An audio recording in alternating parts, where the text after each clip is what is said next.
Siapa kira-kira anggota kru SHP yang paling setia?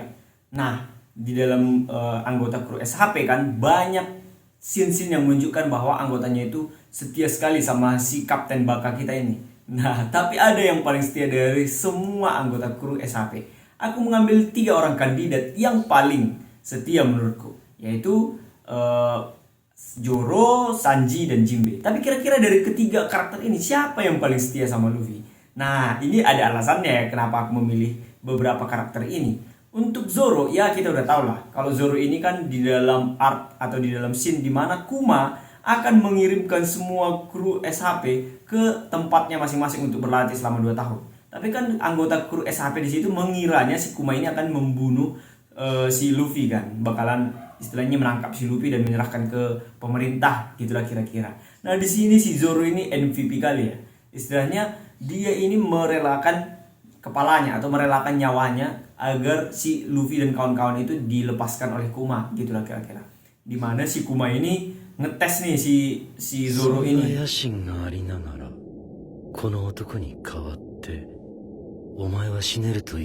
Dia ngasih luka yang udah ditanggung sama si Luffy untuk dirasakan oleh si Zoro yang pada saat itu juga udah istilahnya capek atau artinya dia udah mau terkapar juga, udah mau mampus juga, tapi dia masih beranikan diri nih untuk menerima damage yang dialami oleh Luffy.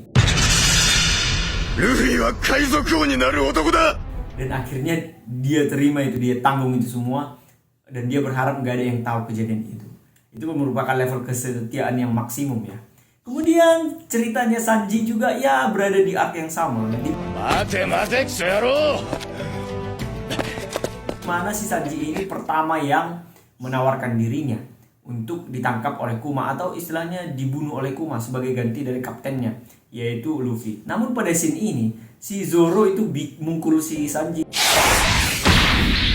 dan dia itu pingsan. Bayangin kalau misalkan si Zoro nggak melakukan hal ini, si Sanji yang beneran bakalan mengambil si Sanji yang beneran mengambil tanggung jawab tersebut, dan dia mungkin yang akan ngetes atau dia yang mungkin bakalan menerima damage yang dialami oleh Luffy gitu. Nah, sementara untuk scene-nya Jinbe ini sebelum bergabung dengan kru Mugiwara, dia itu mengundurkan diri atau cabutlah gitu dari Big Mom Pirates. Nah, pada saat scene itu si Jinbe ini kan mempertaruhkan nyawanya juga. Artinya dia berhadapan dengan seorang Yonko, di mana si Big Mom ini kan pada saat itu memberlakukan kekuatannya ke si Jinbe, dan ternyata Jinbe itu nggak mempan gitu. Bayangin kalau sebenarnya si Jinbe nggak seloyal itu, mungkin aja si Jinbe udah mati atau umurnya udah ditarik sama si kekuatan Big Mom. Nah, menurut kalian gimana? Siapa yang paling setia di kru Mugiwara? Apakah ada di yang ketiga orang itu atau ada karakter SHP yang lain yang menurut kalian paling setia?